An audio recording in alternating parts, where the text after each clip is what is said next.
leadership in the sustainability sector. This is based on a report we've just published where we analysed a large number of sustainability and environmental companies to see what they were doing and what stood out for the most successful companies. I'm Matthew Stibber. I'm founder and CEO at Articulate Marketing. If you haven't seen one of these webinars before or don't know us, we are a marketing consultancy. We help companies design, build and run difference engines using various expertise, including websites, brand strategy, branding, thought leadership, content creation, demand generation, HubSpot, AI and automation. So that's where we sit in the world. We've built 120 odd websites, written probably close on 3 million words, 130 plus brand strategy projects. So this is coming from that experience, and it is coming from this report, which you can download if you go to Articulate Marketing, go to the resources section and select environmental sustainability on the sort of topic selector there. You'll see all of our content for that sector, but this is the latest thing. We do not have on this call live chat. Why? I'm doing it on my own. I don't have producer support. I don't have anyone sort of helping me with it, and it's enough to think and talk and be, well, if not entertaining, at least coherent. But if you email me, matthew@articulatemarketing.com, with any questions, or if you want a copy of this report sent to by me to your inbox, or anything else, love to hear from you. Please don't hesitate. If you're watching this, you're our kind of people, and I'd like to talk to you. Okay, so we looked at hundreds of companies in the sector. We've got a large database. We picked a short list, a long list of a few hundred, categorized on various things like traffic and website traffic and so on. In the report, we drill into what the top 20 are doing particularly well. So we analyze all of them, but we report on the best.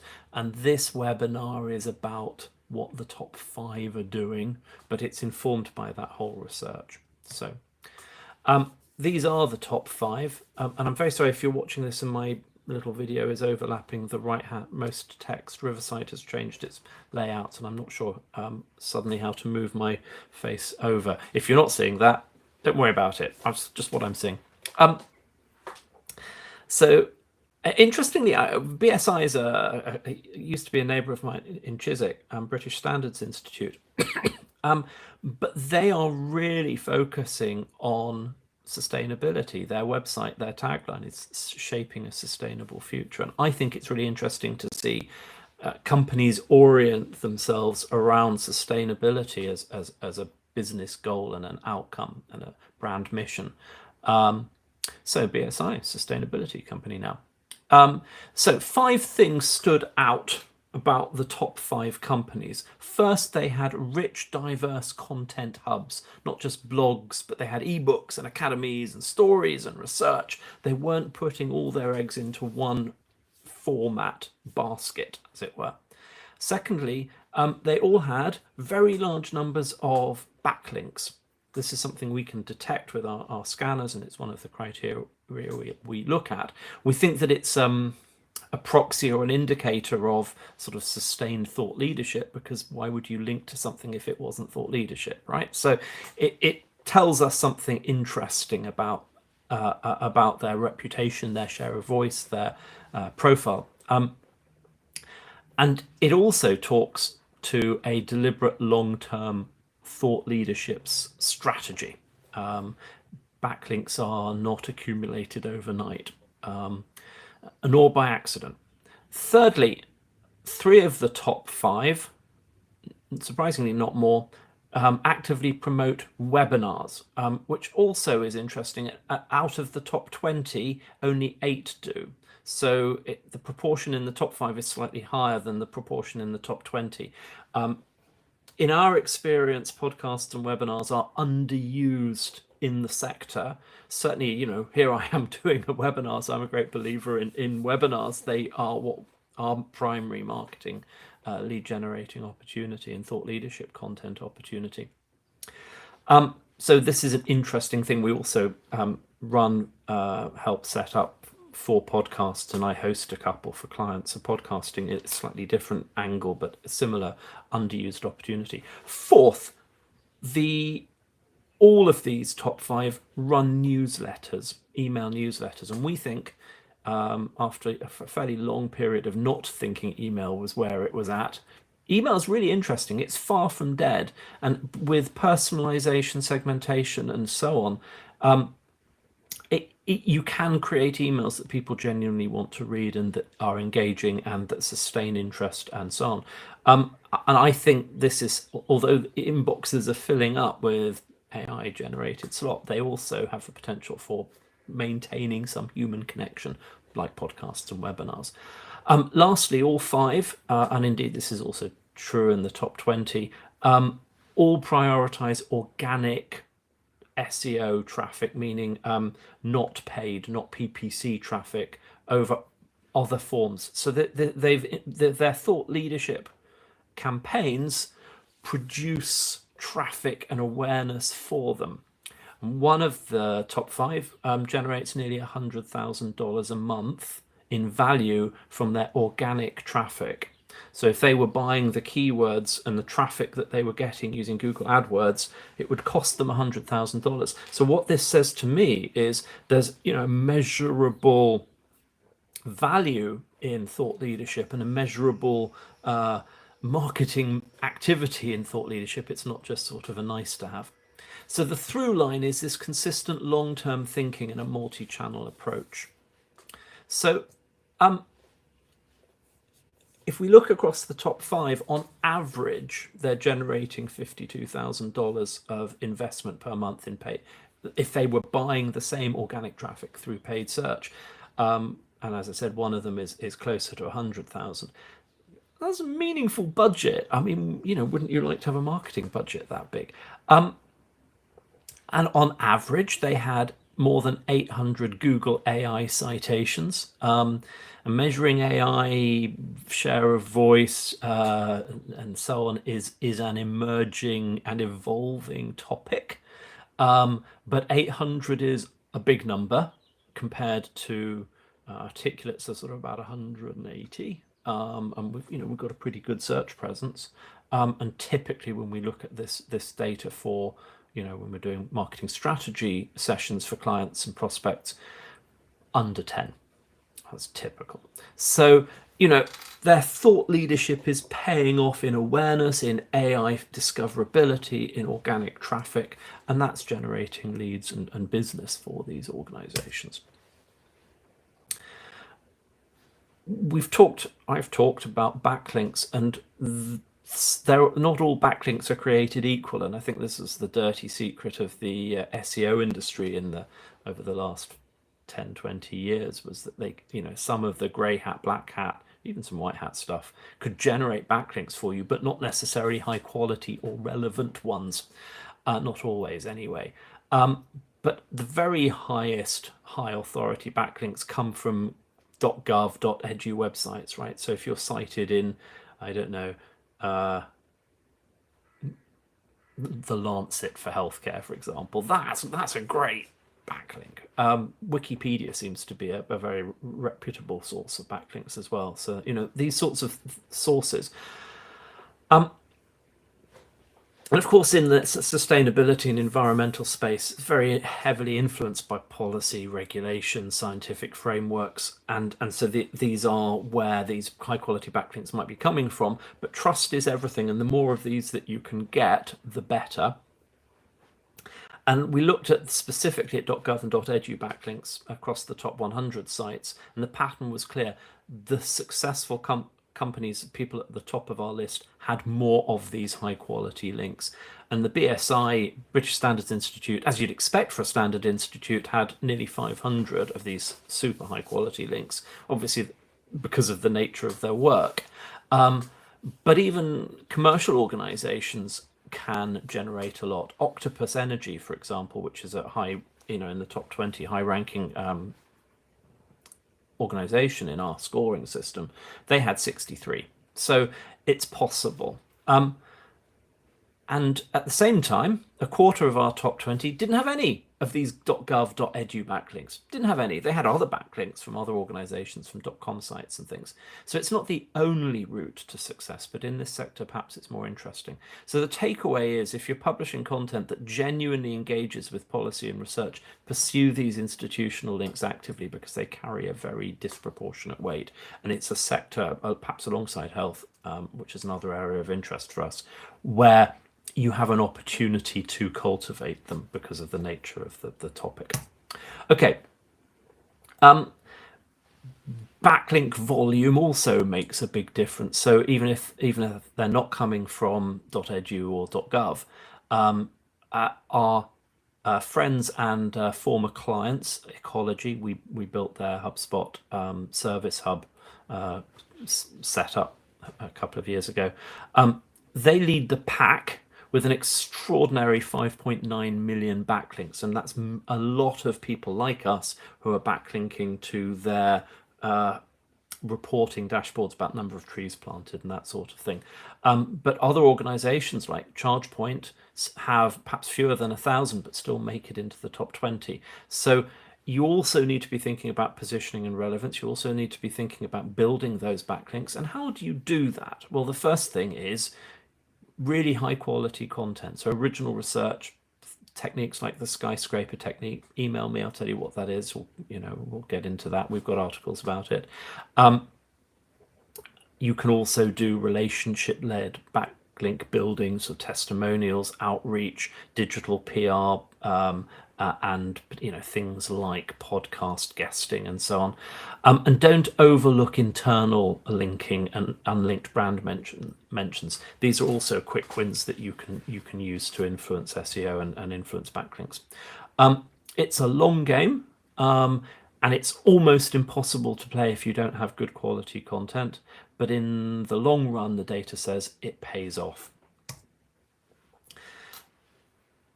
The next thing that we see in our top 20 performers is they all had really substantial LinkedIn audiences, and they're actively using it to extend reach beyond their own sites. So this is another area where you can combine organic social with paid, with employee advocacy, with LinkedIn newsletters. If you have a newsletter program, you can put that content out on LinkedIn. And it's all driven by high quality content. You can start thinking about doing native content and native lead capture and gated content on LinkedIn. So to give some indication of the sort of numbers we're talking about in our top 20, One Tree Planted has 32,000 followers. And that's a tremendous audience. I mean, I used to write for a magazine called Real Business. I was eventually editor at large there a long time ago. A print magazine used to be sent out, and really excited when it was sending out 40, 50,000 a month. So if you have 32,000 LinkedIn followers, you've got a subscriber base, pretty substantial magazine. At the high end, BSI Group's over 400,000 followers. So if you're only publishing content and posting it on your website, you're missing out potentially on hundreds or thousands of readers that exist on LinkedIn. And it particularly works well in the sustainability sector because the audience is inherently cross-sector. You can talk to businesses, clients, investors, policymakers, educators, all in one place. So it's not just enough to be on LinkedIn. You need to be thinking strategically about how you use it and amplify your reach and content through it. Something certainly that we can help with. The next and penultimate thing that our top 20 and top 100 do is they have a range of content types and formats. Okay, so the top performers are definitely, they've got diverse ideas. They've got like in the top 20, 12 companies, 12 organizations had at least 4 content formats, and only one, Octopus Energy, relied solely on a blog. So you need to be thinking about things like glossaries or interactive tools or white papers or webinars or video, podcast, client, case studies, stories. An interesting new trend we're seeing a lot more of is academies, even on quite small scale where you have sort of limited library of content, but things that people can use and come and learn something and engage with it. Probably the most multi-purpose kind of content is thought leadership content, because you can use it to drive webinars like we are with this report. You can use it to do digital PR. You can use it to do backlink. You can turn it into social media posts. I think the second most useful sort of multi-purpose content is thought leadership webinars, where you're coming to the webinar with original content.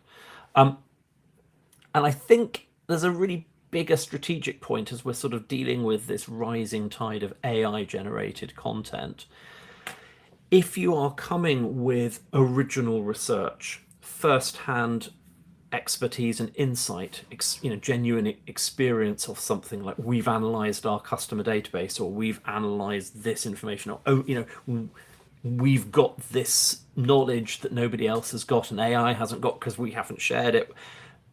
That is really powerful. If you can bring human analysis to it, and you can bring real life human stories and case studies and interviews and discussions and anything with a heart and head, rather than just sort of regurgitated AI content, however clever it is, that's really powerful and differentiating. And it's ironically also more likely to be picked up by AI tools and SEO tools, because it's original, because it's interesting and likely to get backlinks. So not only are you doing a better service to stand out from all that AI slop by writing that, but you're also more likely to be found on AI tools when people are asking questions of AI and all that zero-click search. So brands that invest in original thinking, thought leadership, will stand out in ways that brands that just rely on AI cannot replicate. And lastly, while AI is obviously vitally important and front of mind for all of us at the moment, it is still the case that most people are getting most of their traffic from organic search, even if it's AI mode or AI overviews on Google. And I think if you look in your own data, and you should be able now to report on how much traffic you're getting from AI versus organic and other sources. And if you can't, talk to us, we'll help you figure that out. You will see that you are still, it's probably 100 or 1,000 to 1 visits from organic versus AI search. So whatever is happening, organic keyword optimization and optimizing for search intent and optimizing for users is still going to be important, right? So if you look at Octopus Energy in our top 20, they are ranking in the top 3 positions on Google for 4,751 keywords. Greenly.earth for 3,728. Similarly, One Tree Planted shows a really strong page 1 performance. So these traditional measures of SEO impact are still driving traffic and business and leads and awareness. But there are some nuances to that.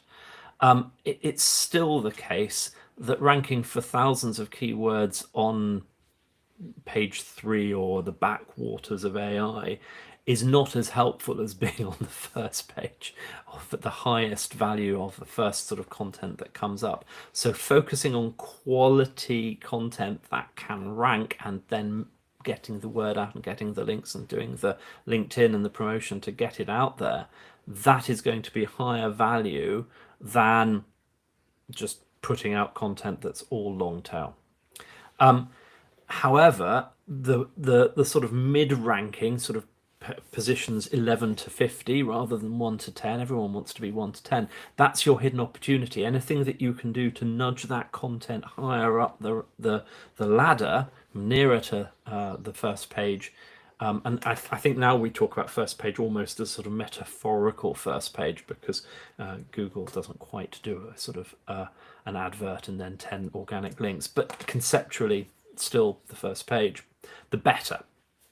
And it's often quicker to make progress with that sort of mid-rank and promote them than it is to try and get something in cold from the bottom, from nowhere. And for example, HubSpot spends more than half of their blogging and content creation activity polishing and updating and refreshing and promoting stuff they've already done rather than creating new stuff. So you also want to have a mix of informational, transactional, and brand keywords, and you need to be thinking about topic clusters. And again, buy me a beer, come to our website, we can talk about all of these processes.